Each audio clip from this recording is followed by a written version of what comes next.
दहशतगर्द handlers ने इसी कमजोरी का फायदा उठाया और तहकीकात से साबित हुआ कि पाकिस्तान मुखालिफ और गैर मुल्की पुश्त पनाही याफ्ता मवाद के जरिए जहन साजी बच्चे की मुसलसल की जा रही थी। एक हैंडलर ने हमदर्दी और मदद के बहाने राबता किया और फिर खुद के हमले पर उकसाना शुरू कर दिया। एडिशनल आईजी सीटीडी सिंध की जानिब से मजीद कहा गया आज की प्रेस कॉन्फ्रेंस में कि बच्ची को कराची भेजा गया, घर वालों को झूठ बोलकर रवानगी इख्तियार की गई। एडिशनल आईजी सीटीडी सिंध ने मजीद कहा कि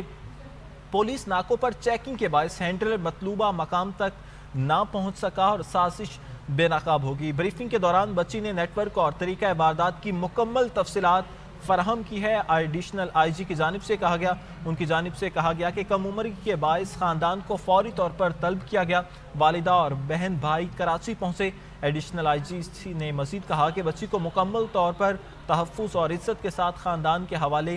किया गया है। एडिशनल आईजी सीटीडी सिंध की जानिब से कहा गया कि सोशल मीडिया पर नफरत अंगेज मवाद सामने आया, फिर वही मवाद बार बार दिखाया जाने लगा। मुतासरा बच्ची राब्ता बढ़ा, लिंक्स और तकारीर भेजी गई और आहिस्ता आहिस्ता वही सब कुछ सच लगने लगा। मुतासरा बच्ची जब राब्ताकार को मालूम हुआ कि मेरे वालिद नहीं हैं तो इसने हमदर्दी के नाम पर मुझे मजीद फंसाया। मुतासरा बच्ची की जानिब से आज की प्रेस कॉन्फ्रेंस में बताया गया कि व्हाट्सएप ग्रुप्स में TBLA की कार्रवाइयों की बहादुरी बनाकर पेश किया गया जो सरासर धोखा था। मेरी पढ़ाई मुतासिर होने लगी और जहन में ये बात डाली गई कि जान देना ही सबसे बड़ा मकसद है। मैंने घर से निकलने के लिए बहाना बनाया। आज समझ में आया कि किस तबाही की तरफ जा रही थी। मुतासरा बच्ची ने न्यूज़ कॉन्फ्रेंस के दौरान मजीद कहा कि नाके पर पूछ गुछ हुई तो मैं शदीद घबराई। मैं बलोची हूँ, हमारी रिवायत औरत की इज्जत सिखाती है, अगर कोई कहे बड़ा मकसद है इसलिए जान दे दो तो समझ लो वो तुम्हारी ज़िंदगी का दुश्मन है। मुतासरा बच्ची की जानिब से कहा गया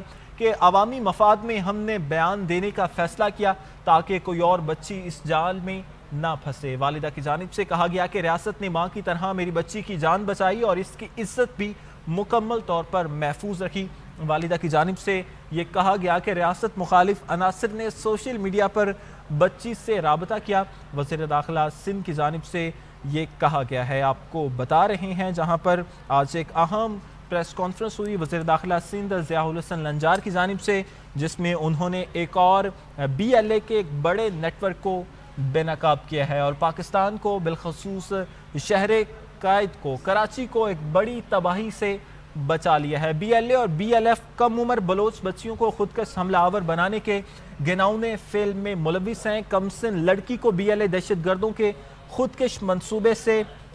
बचा लिया। इसी हवाले से मज़ीद तफसीलात जान लेते हैं। ब्यूरो चीफ पेशावर से अब्दुल गनी काकड़ ने हमें ज्वाइन किया है। ब्यूरो चीफ क्वेटा ने। अब्दुल गनी, बताइएगा क्या तफसीलात हैं आज की प्रेस कॉन्फ्रेंस के हवाले से आपके पास?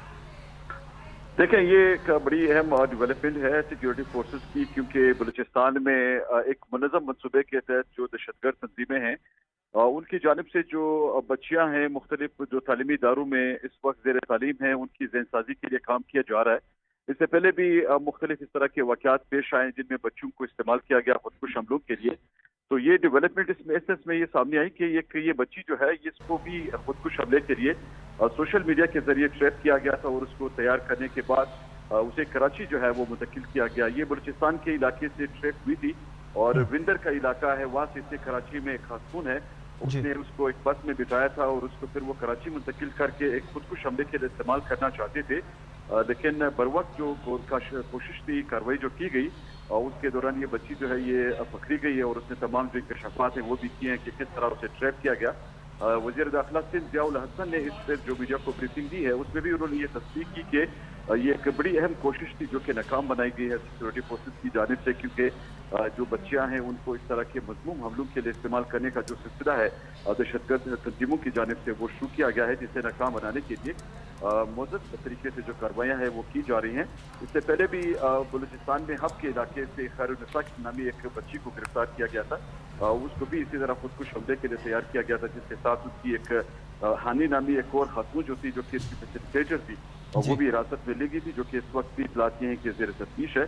तो ये एक बड़ी अहम डेवलपमेंट है जो कि इस हवाले से सामने आई कि एक और खुदकुश बमबार जो कि बच्ची है, एक स्कूल में ज़ेर तालीम थी, उसे सोशल मीडिया के जरिए ट्रैप किया गया और फिर इस तरह उसे इस्तेमाल करने के लिए कराची मुंतकिल किया गया था।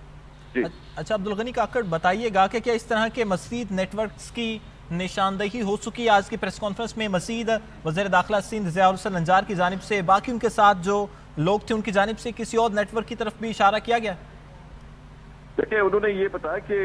जो कार्रवाइयाँ की जा रही हैं उसी का ये तसलसल है जो कि इस वक्त ये नई डेवलपमेंट सामने आई है। तो इसमें तो बिल्कुल ये बात दुरुस्त है कि इस पूरे नेटवर्क का सुराग लगाया गया है और बलूचिस्तान लिबरेशन आर्मी नामी दहशतगर्द जो तंजीम जो कि बेर मजीद ब्रिगेड के नाम से खुदकुश बम्बारों को तैयार करती है और फिर बलूचिस्तान में ये हमले किए जाते हैं। तो इससे कबल भी आपने देखा होगा कि कराची में भी जो एक हमला किया गया था उसमें भी एक खातून खुदकुश बम्बार को इस्तेमाल किया गया था। तो ये एक प्री प्लान मंसूबा था जिसको नाकाम बनाया गया है और यकीनी तौर पे इस नेटवर्क के दीगर जो लोग हैं उनकी गिरफ्तारी के लिए भी अभी काम किया जाएगा, क्योंकि सोशल मीडिया के जरिए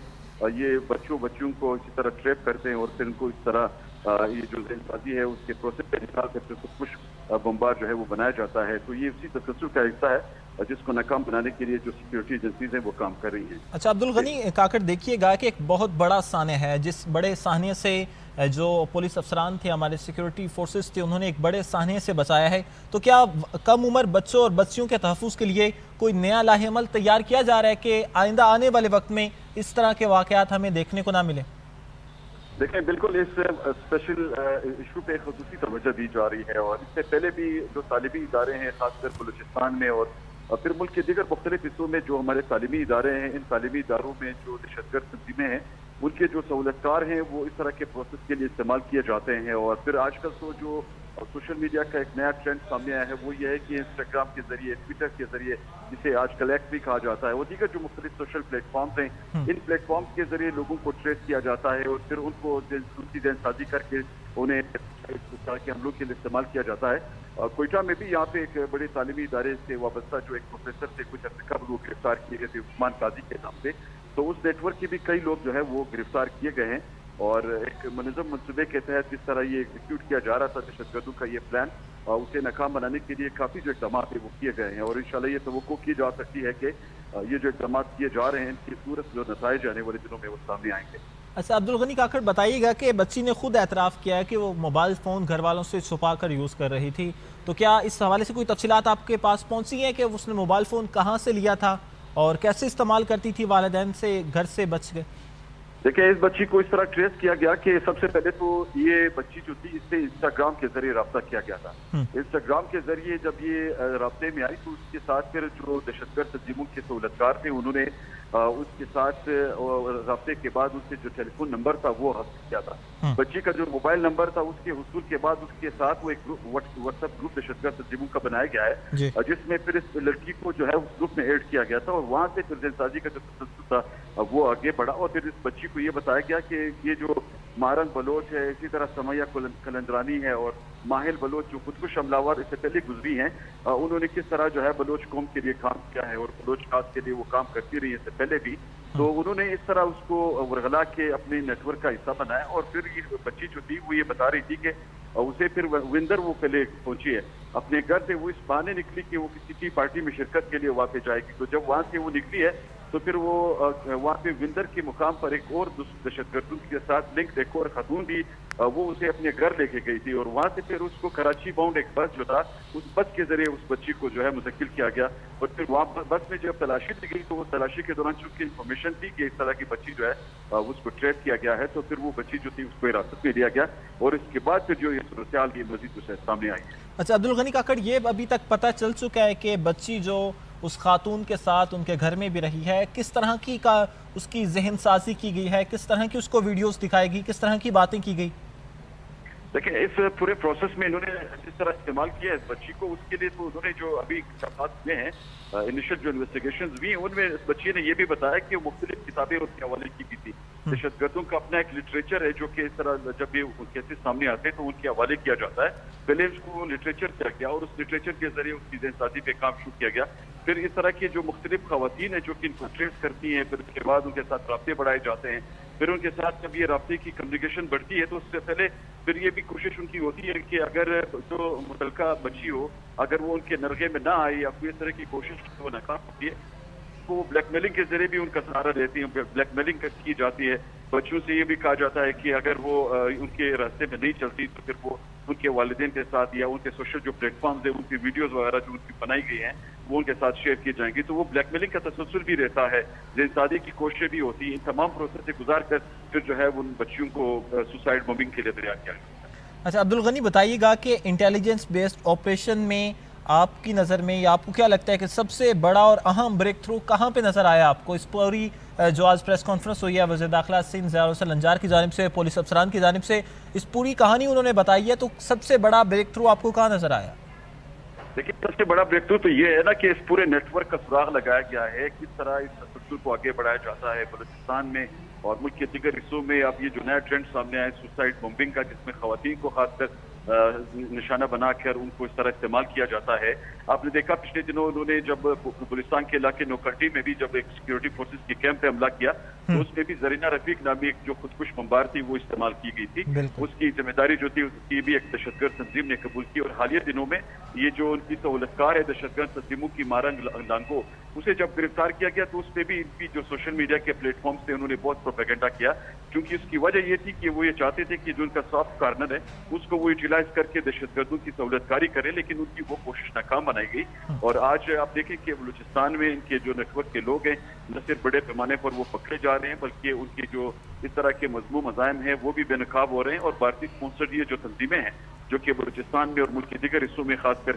कराची में और दीगर जो इलाके हैं मुल्क के, जहाँ पे वो ये चाहते हैं कि जो उनके अहदाफ हैं उनको वो हिट करें, तो वो अहदाफ तक वो पहुंचने से पहले ही उनके जो अज़ाइम हैं वो नाकाम बन रहे हैं। इसमें ये